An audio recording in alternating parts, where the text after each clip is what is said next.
espirituhanon nga kamatayon, hangtod sa kangturan ha, espirituhanon nga kamatayon, maglangoy-langoy na siya didto sa kalayo. Gapadayag ang Revelation 20:15 siya, si bisan kinsa nga ngalan wala na isulat sa libro sa kinabuhi, itambog kadto sa linaw nga kalayo.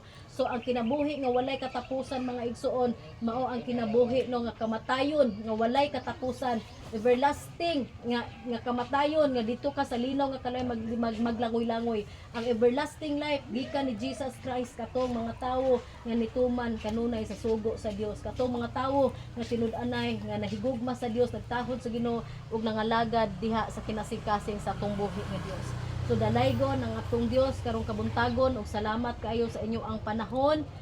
I hope nga si Holy Spirit ikuan gud niyo kanunay igsoon, i-acknowledge gud niyo si Holy Spirit, ipagkitabi gud mo sa Holy Spirit, daghan kang mga pangandoy sa Ginoo, pagkigsulti sa Blang Espiritu Santo, willing kay siya nga mutudlo mugiya sa imong kinabuhi. Si Holy Spirit mauna siya ang gipadala sa Dios nga mahimo natong number 1 pinaka maayo nga magtutudlo, walay lain si Holy Spirit.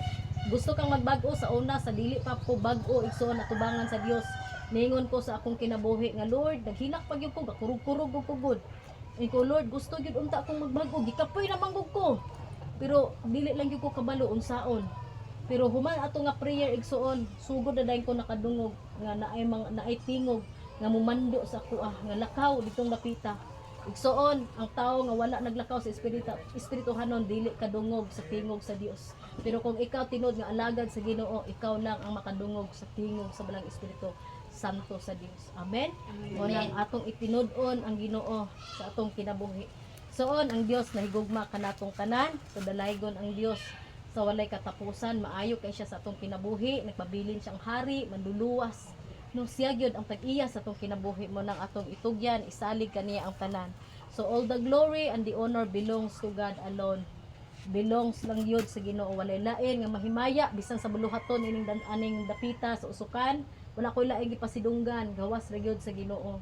Dili ko makalahutay kung wala ang kusog sa Dios. Daghang mga trials akong kinabuhi, sultihan ko kamo ang Dios na gyud ang akong kusog. So manindog ta igsoon, dalaygon ang Dios sa kanunay.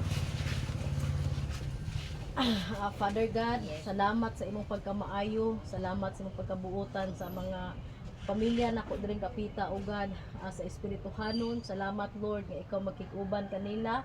Lord, siliyuhi ang matagpulong Ginoo nga ilang dungog karon, pinaagi sa imong Balang Espiritu Santo ug tabuni kanunay sa imong hamili nga dugo. Giilan nako o Dios sa kining tanan Ginoo, dili nimo labay nga kawang tungod ikaw ang nagtrabaho kanila. Gihalad nako kanimo ang tanan.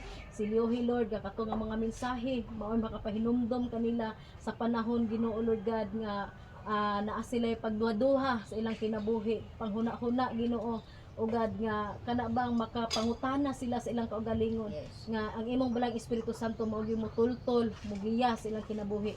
Wala koy mahimo Lord, gihalad nako akong mga kaigsuonan sa usukan Lord, pinaagi Lord sa ngalan ni Jesus. Holy Spirit, be with us. I acknowledge you Holy Spirit, apart from you we are nothing. Busa Holy Spirit, siliyuhi kini sa gahom sa imong Balang Espiritu Santo Lord Jesus, ug tabuni sa imong hamili nga dugo Lord. Akong girilis ang panalangin, girilis nako ang provision, girilis nako Ginoo ang espirituhanon Ginoo Lord God nga pag matured o God, maturity, girilis nako Ginoo Lord ang financial nga ilang gikinahanglan adlaw-adlaw Ginoo. Tabuni sila sa imong hamili nga dugo, bisan si nanay o God nga wala diri karon o akong mga kaigsuonan o Dios, tabuni sila Lord og at itabangi sila nga maangkon nila o Dios ang ilang gikinahanglan. Lord Jesus, kini tanan akong isalig diha sa imong ngalan, in Jesus name. Amen. Og may buntag sa tanan. So picture sa ta. Picture sa ta. So mao ni ato ang mga kaigsuonan diri igsuon na si tatay. So ubay-ubay ba mi karon dayon bisan wala tuod ang uban. So ubay-ubay ra gyapon mi pero